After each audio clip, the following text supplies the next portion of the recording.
Ang nag-iisang Comics reader. Kung anuman ang kasamaan na ginawa ni Aaron ay nagawa niyang ipakita ng babae ang kakaibang fetish niya kaya agad na tinakpan ni Cecilia ang bunganga ng babae para hindi pa siya mas lalong mapahiya. Kabanata 6. Sa annual conference ng Bran ay ipinagbigay alam ni Aaron na hinarap nila ang mga orcs nang walang namamatay at ang lahat ng ito ay salamat kay Kainos. Nagulat lang naman si Cheryl sa narinig niya samantalang sinabi ni Kainos na posible lang ang lahat ng nangyari dahil hinikayat ni Aaron ang mga orcs.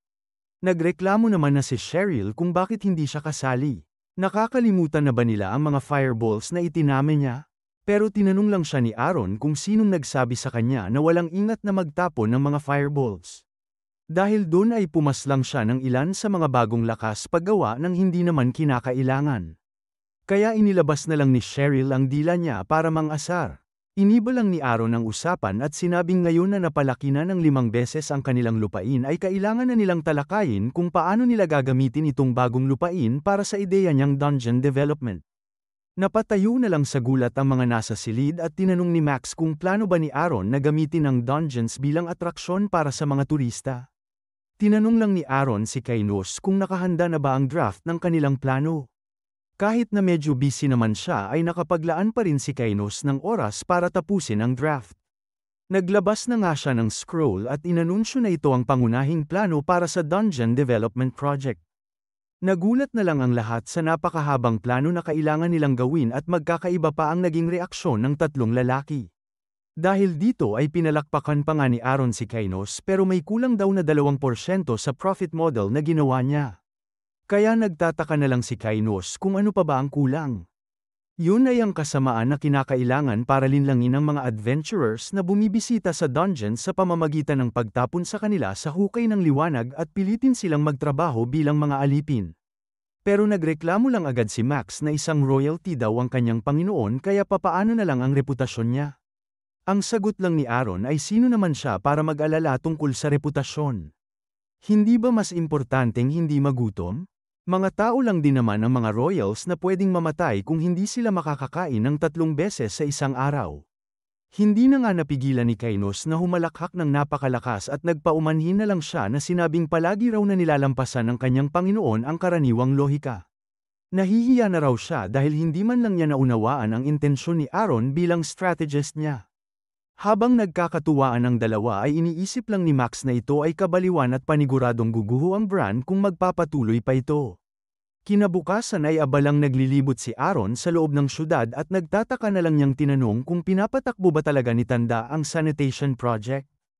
Ang sagot lang ng matanda ay inilalagay niya raw ang lahat ng kanyang tiwala sa kanyang dakilang Panginoon na sinabing magbibigay siya ng pagkain at ginagamit niya rin daw ang lahat ng kanilang budget ng pagkain sa taglamig para ipagpatuloy ang proyekto.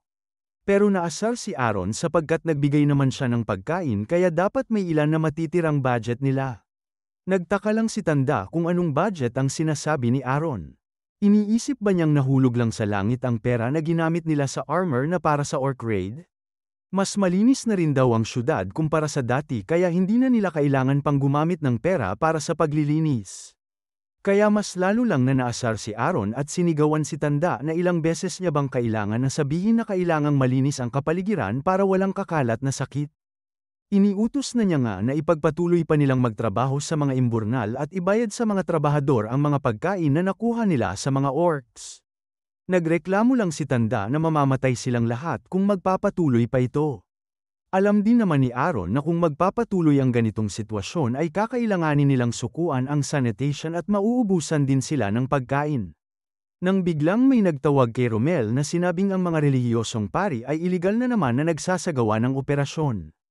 Nagtaka lang naman si Aaron kung sino ang mga relihiyosong ito. At meron ngang namamataan na liwanag na pinaggigitnaan ng maraming tao. Ang hinala ni Romel ay nagpapagaling na naman ng mga tao ang pari ng Vivian Order. Naalala naman ni Aaron na ang Vivian Order ay ang relihiyon na tinabunan ng Paris Order at ito ay naglaho na lang pagkalipas ng ilang taon. Napatanong na lang siya sa binanggit na pagpapagaling. Ipinagbigay alam na nga ng gwardya na ang tao na nanggaling sa hindi autorisado na relihiyon na nagpapagaling ng ibang tao ay mahigpit na ipinagbabawal sa lupain na ito. Kaya napahinto na lang ang mga mamamayan at pati ang mga pari ay natataranta na rin.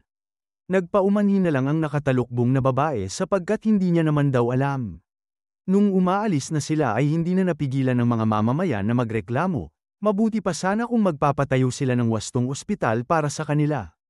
Aakuhin daw ba ng gwardya ang responsibilidad kung mamamatay ang anak niya? Sinabi na lang ng babae na babalik sila sa ibang araw, hanggang sa may nagpahinto sa kanila. Nung tumalikod na silang lahat ay nakita nila si Aaron na sinabing pwedeng ipagpatuloy ng mga pari ang pagpapagaling nila. Na para bang nagtataka pa rin ang mga pari kaya mas lalo pang lumapit si Aaron na sinabing mabubuti raw silang tao na tumutulong sa mga mamamayan. Kaya bilang Panginoon ng lugar na ito ay wala siyang dahilan para paalisin sila kaya ipagpatuloy lang nila ang ginagawa nila. Nagbunyi na nga ang mga mamamayan at nagpasalamat na rin ang magandang babae kay Aaron na agad na namula ang kanyang pisngi. Sinabi niyang pwedeng ipagpatuloy ng ibang mga pari ang pagpapagaling at sundan daw siya ng babae. Nagtaka lang ang babae sa utos ni Aaron at ang iniisip pala ni Aaron ay sino naman ang may pake kung nanggaling sila sa relihiyon sapagkat libreng pagpapagaling ang ginagawa nila. Sisiguraduhin niya raw na magpapatuloy sila sa pagpapagaling hanggang sa araw na sila ay mamatay. Pagkalipas ng ilang sandali sa conference room ng Bran ay bigla na lang na nakayakap na ang babae kay Aaron. Nagtataka na lang si Aaron sa isipan niya kung hindi ba alam ng babae na nababawasan ang makadiyos na kapangyarihan nila kapag dumidikit sila sa opposite sex. Pero sa sobrang saya ng babae ay napapaluhan na siya na tinanong kung seryoso ba si Aaron na magpapatayo siya ng templo sa kanyang lupain. Tumingin lang sa ibang direksyon si Aaron na tinanong kung may rason ba para hindi niya gawin yun. Ang tinitignan pala niya ay ang nagagalit ng mukha ng matanda. Sa kasamaang palad daw ay hindi niya ito papayagan sapagkat wala na silang natitirang budget at kung magpapatayo sila ng templo ngayon ay wala na silang matitirang emergency funds. Alam na raw ni Aaron ang lahat ng ito kaya sinabi niya na lang na gamitin ang nakatagong funds nila. Hindi na nga nakapagpigil ang matanda na isinigaw na yun ang pera na iniwan ng dating emperador para gamitin nila sa mga malalang sitwasyon. Sumigaw lang pabalik si Aaron na sinabing ito ay isang malala na sitwasyon. Kaya walang nagawa ang matanda kundi sabihin na naiintindihan niya raw. Lubos na ngang nagpapasalamat ang kumikinang na mukha ng babae kay Aaron. Pero sinabi lang ni Aaron sa kanya na magpasalamat na lang siya pagkatapos niyang marinig ang kondisyon ni Aaron. Napatanong na lang ang babae kung anong kondisyon ang tinutukoy ni Aaron. Ibinukas na niya nga ang kamay niya na sinabi ang kanyang kondisyon. Kabanata 7. Ang produksyon ng holy water. Alam niyang posibleng makagawa ng holy water sa isang templo kaya tinanong niya kung maipapangako ba ni Cecilia na makakagawa sila ng holy water at tutulong din sila sa pagpapaunlad ng teritoryo ng Bran. Masaya naman na ipinangako ni Cecilia na gagawin nila ang kondisyon ni Aaron. Kaya nagtatakang napatanong na lang si Aaron na gagawin nila yun kahit na kailangan nilang gumawa ng libre at sa walang katiyakan na panahon. At masaya pa rin naman na sumang-ayon ang babae. Pagkalipas ng ilang linggo ay nagmamadali na agad si Kainos na lumapit kay Aaron. Ipinagbigay alam na nga ni Kainos na may nadiskubring nakatagong dungeon ang mga orcs. At ito ay malapit sa tanggulan na tinitirhan nila. Kaya tinanong ni Aaron kung anong klaseng dungeon yun. Base sa sinabi raw ni Kurok ay ito ay isang walang silbi at inabandonang dungeon. Hindi raw ba makikita ang dungeon sa alinmang sinaunang dokumento? Kahit man lang ang pangalan ng may-ari ay hindi nakalista sa kahit saan. Wala raw silang mahanap na reference tungkol dito at pagkatapos din na nawala ang may-ari ng dungeon ay tila naging lungga na lang ito para sa iba't ibang halimaw. Kaya napatanong na lang si Kainos kung plano ba talaga ni Aaron na paunlarin itong dungeon dahil wala talaga siyang makita na paraan para dalhin ang mga adventurers doon. Sinabi ni Aaron na imposibleng iiwanan ito kung ito ay isang high-ranked dungeon. Hanggang sa naalala niya ang babaeng pari at napahalakhak na lang si Aaron dahil nakaisip siya ng napakahusay na paraan para magdala ng mga adventurers. Yun ay ang elixir of eternal life, magkakalat sila ng chismis na merong potion sa dungeon ang may kakayahang pagalingin ang lahat ng sakit. Pero napatanong na lang si Kainos dahil wala naman silang ganun. Sinabi lang ni Aaron na kung curious siya ay sundan niya siya. Pagdating nila sa syudad ay may napansin agad si Kainos na liwanag. Kaya nagtaka na lang siya kung ano ang liwanag na yun. Banal na kapangyarihan na sa sobrang lakas ay bumubuhos ito mula sa katawan ng babae. Napatanong na lang siya kung papaano ito nangyari sa lugar na tulad nito. Nung napansin na ng babae ang grupo ni Aaron ay tuwang-tuwa pa siyang tumatakbo papunta sa kanyang Panginoon. Samantalang ang nakikita lang ni Kainus ay ang napakalakas na liwanag ng isang babae. Kaya napapikit na lang siya nung nakalapit na ang babae sa kanila at napapatanong na lang siya kung hindi ba nakikita ng mga tao ang banal na kapangyarihan na yun. Hanggang sa naisubsob na lang ang mukha ng babae sa lupa. May gana pa siyang ngumiti kaya namumula na naman ang mukha ni Aaron. Tinanong niya na lang kung may problema ba sa konstruksyon na nagaganap. Habang sa isipan niya ay itinatanggi niyang tignan bilang babae si Cecilia at pinipilit na tignan siya bilang isang holy water production machine. Ipinagbigay alam na ni Cecilia na halos kalahati na ang natapos nila. Kaya tinanong ni Aaron kung kaya na ba nilang gumawa ng holy water ngayon? Na sinabi agad ni Cecilia na pwede na. Nag-umpisa na ngang manalangin si Cecilia kay Goddess Vivian at bigla na lang na nagliwanag ang tubig. Sa isipan ni Kainus ay alam niyang hindi ito banal na kapangyarihan ng isang tao. Kaya nakakasigurado na siyang si Cecilia ang vessel ng goddess pero hindi pa nagpapakita ang ganap na kapangyarihan ng babae. Inuna na ngang painumin ni Aaron ang matanda sapagkat meron siyang sensitibong katawan ng matanda kaya siya ang pinakamainam na makakaramdam ng epekto ng potion. Nagdududa pa rin naman ang matanda sa kapangyarihan ng potion pero agad na lang siyang nagulat nung ininom na niya ito. Nagliwanag pa nga ng kaunti ang katawan ng matanda at natutuwa pa siyang inubos ang sandok ng tubig. Kayang-kaya na niya ulit na mag-stretch ang ngayon at nakapagtambling pa siya. Pakiramdam niya raw ay mas bumate siya ng hindi bababa sa 5 taon. Kaya nakangiti nang tumingin si Aaron kay Cecilia at nataranta na lang siya nung biglang lumapit ang babae sa kanya. Habang namumula ang kanyang buong mukha dahil sa patuloy na paglapit ni Cecilia ay iniisip na ni Aaron na kailangan niyang panatilihin si Cecilia o ang holy water production machine malapit sa kanya.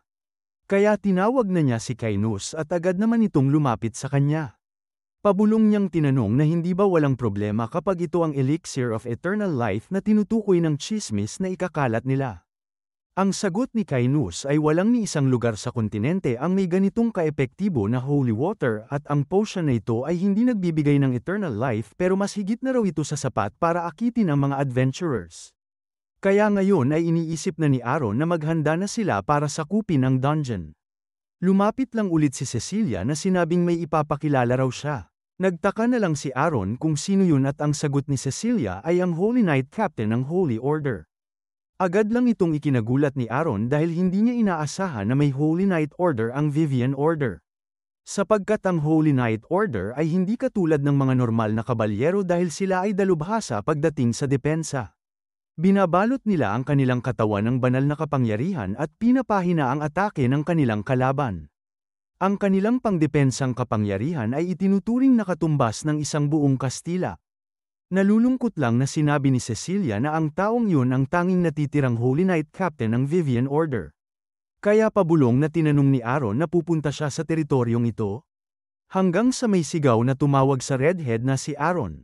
Igilid niya raw ang kanyang masamang mukha dahil ang Saintess ay hindi para sa mga tulad niya na pwede niya lang nalapit-lapitan.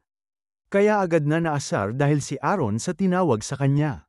Naririto raw siya dahil narinig niyang magpapatayo ang Saintess ng templo dito pero tinawag niya lang na mahinang teritoryo ang Bran. Wala na raw itong pag-asa. Sinabihan lang ni Cecilia na hindi dapat ganyan makitungo si Bianca sa Panginoon ng teritoryo. Samantalang iniisip lang ni Aaron ang sinabi ng babae na mahinang teritoryo ang teritoryo niya. Hindi niya raw katulad si Cecilia sapagkat ipinapakita niya lang ang kanyang katapatan sa malakas. Kaya napatanong na lang si Aaron kung meron na bang sinumpaan ng katapatan si Bianca. Bigla na lang siyang naasar na sinabing walang sino man ang sapat na malakas para gawin niya yun. Napangisi lang si Aaron na sinabing magpustahan na lang sila kaya nagtaka ang Holy Knight Captain kung anong pustahan. Ang talunan ay matatamaan ng 3 beses, pagkatapos noon ay pwede nang isipin ni Bianca kung isusumpa niya ang kanyang katapatan kay Aaron. Kaya tinawag lang siya ni Bianca na aroganteng bata. Pero ngumisi lang si Aaron sa kapustahan niya. Kabanata 8. Magkaharap na nga ang dalawa na napapalibutan ng mga kabalyero. Hindi raw komportable si Arthur sapagkat para sa kanya ay halata na ang resulta ng laban. Nagtataka na lang ang isa kung gagamitin ba ng kanilang Panginoon ang kanyang sleep destruction magic. Kaya ang isa naman ay nag-aalala na baka maparalisa ang babae. Ang sabi lang ni Arthur sa kanila ay wala na silang magagawa kundi tawagin ang Castle Knight Order Captain. Pinulot lang naman ni Aaron ang isang sanga kaya tinawag agad siya ni Bianca na arogante at tinanong kung yan ba talaga ang gagamitin niya. Na para bang nangaasar si Aaron na sinabing malulungkot ang sanga pagkatapos niyang marinig ang mga masasakit na salita ni Bianca. Pero wala lang pake ang babae at nagdasal na siya sa kanyang goddess Vivian na ipagkaloob sa kanya ang kapangyarihan na sirain ang kalaban niya. Kaya bigla nang mas tumindi ang banal na kapangyarihan na lumalabas sa katawan ni Bianca. Pero humikab lang si Aaron na naiinip na sa paghahanda ng atake ni Bianca. Pinapatahimik lang ni Bianca si Aaron at siya na nga ang unang sumugod. Nang biglang nagliyab ang sanga at sa isang indayog lang ni Aaron ay napaluhod agad si Bianca sa lupa. Nanginginig na ang kanyang katawan na halatang nahihirapan. Samantalang sinabi lang ni Aaron na ang lakas ng loob niyang maliitin ang sanga kung mahihimatay naman agad siya.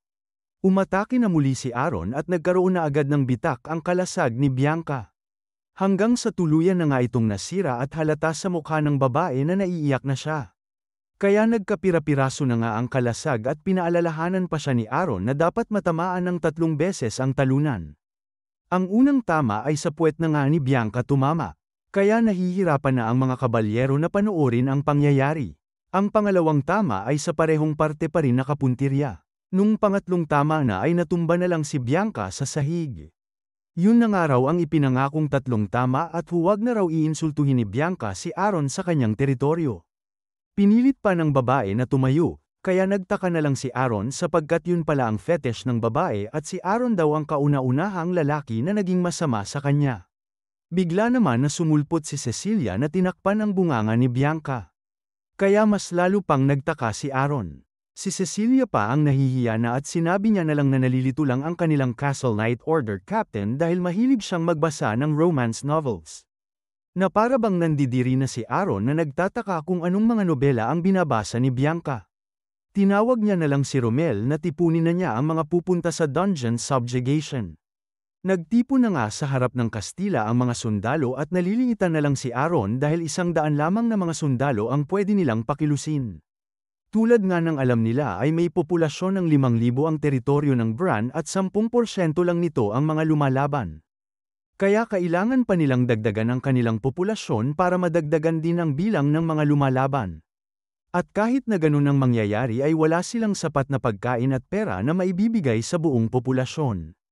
Kaya nai-stress na lang si Aaron dahil para dumami ang kanilang populasyon ay kailangan muna nilang paunlarin ang teritoryo. Maghahanap na lang daw ng paraan si Kainos para mahusay na pataasin ang populasyon. Kaya sumang-ayon lang si Aaron sa kanya. Pero bigla na lang na may naisip si Aaron, dahil alam niyang sa panahong ito ay magkakaroon ng malaking bilang ng dayuhan ang pupunta sa teritoryo ni na Count Grey at Count Aemon. Napatanong na lang si Kainos sapagkat hindi na malaya ni Aaron na natulala na pala siya. Sinabihan na niya nga ang mga sundalo na pupunta sila sa dungeon kung saan sasakupin nila ang lugar at huhukayin nila ang mga kayamanan. Kaya nagbunyi na ang mga sundalo at naglakbay na sila papunta sa dungeon. Naghihintay na pala doon sina Kuruk at ipinakita na agad ng mga orcs ang kanilang paggalang sa nag-iisang dakila. Tinanong ni Aaron kung ayos lang ba ang lahat? Nagpawis agad si Kuruk na meron daw isang bagay. Kaya nagtaka na lang si Aaron. Pumunta na nga sila sa basement level 2 na Athens Holy Land at nag-aalalang sinabi ni Kuruk na naging weird daw ang kanyang mga kapatid. Tinanong pa ni Cheryl kung siya lang ba ang nilalamig sa kanila. Hanggang sa bumangon na nga ang mga orcs kaya nagulat na lang silang lahat. Mas lalo pang ang naging mabangis ang mga halimaw at agad na silang sumugod sa grupo nila Aaron.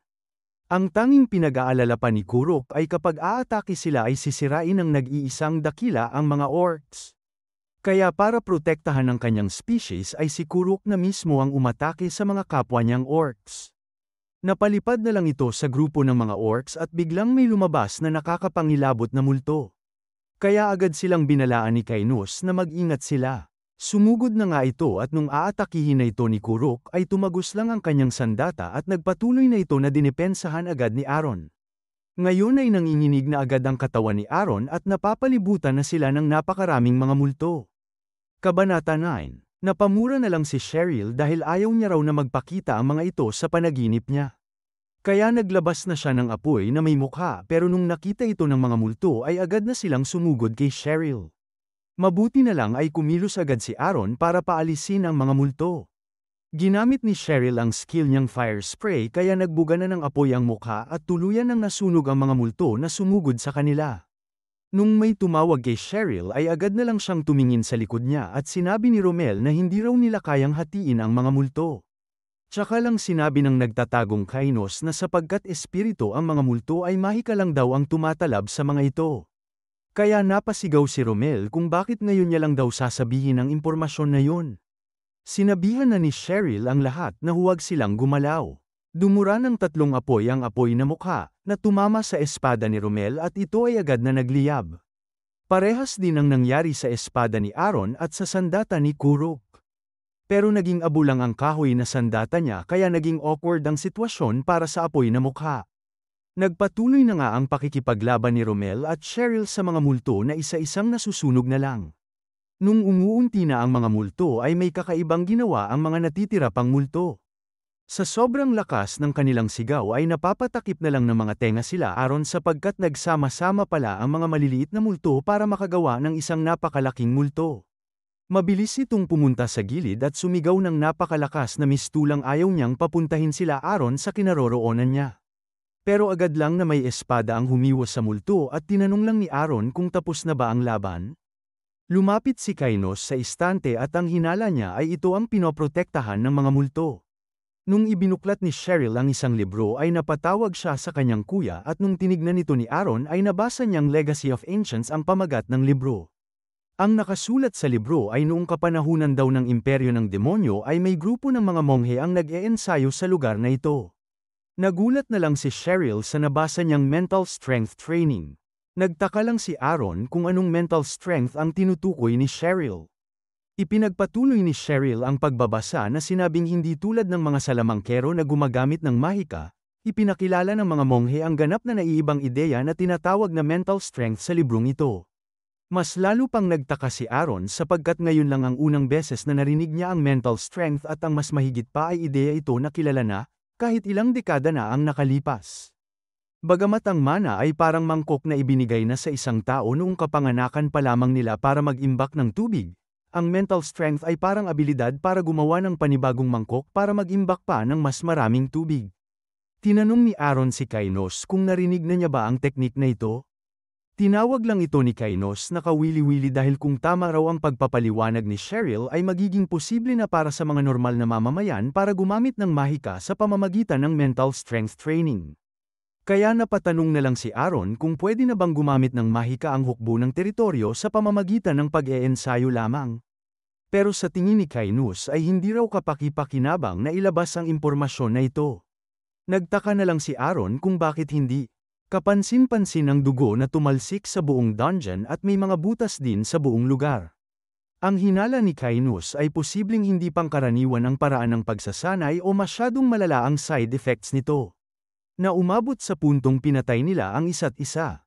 Napagdesisyonan ni Aaron na hahawakan niya na lang muna sa ngayon ang libro. Nakarating na nga sila sa 3 palapag ng underground at patuloy pa rin ang kanilang pakikipaglaban at may nahanap din silang mga kayamanan. Ngayon na natapos na sila ay inutusan na ni Aaron si Kurok na kunin nila ang kalahati at iwan ang natira para sa iba. Tinanong ni Kainos sa kanyang Panginoon kung pwede bang kunin niya ang gintong ito.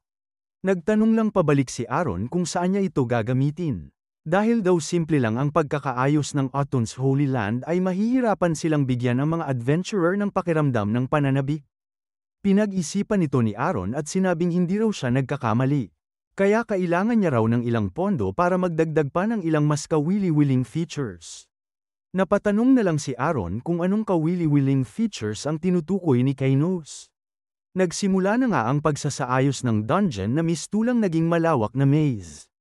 Habang sinusuri ni Kainos ang lugar ay ngayon daw na nakaset up na ang mga pangunahing pangangailangan ay nagbigay siya ng utos bilang dragon ng sinaunang panahon. Ginamit niya ang kanyang pamaypay para makagawa ng malakas na hangin at unti-unti nang lumutang ang mga buto para mabuo at bangunin ang mga kalansay sa dungeon. Ang mga multo na nagkalat sa dungeon ay isa-isa na rin na hinigop ng enerhiya ni Kainos. Ngayon ay idadagdag na niya raw ang pangwakas na kaayusan sa dungeon. Sa isang balon na napupuno ng tubig ay may binigkas si Kainos na mga sinaunang salita na may kakaiba itong ginawa sa potion na ibinuhos niya sa balon. Nung isinawsaw niya ang kanyang daliri at dinalaan ito ay nakakasigurado siyang mapapahaba ang buhay ng mga iinom dito ng halos 1 taon. Ang natatanging natitira na lang ay ang mga customer na nababaliw sa kasakiman.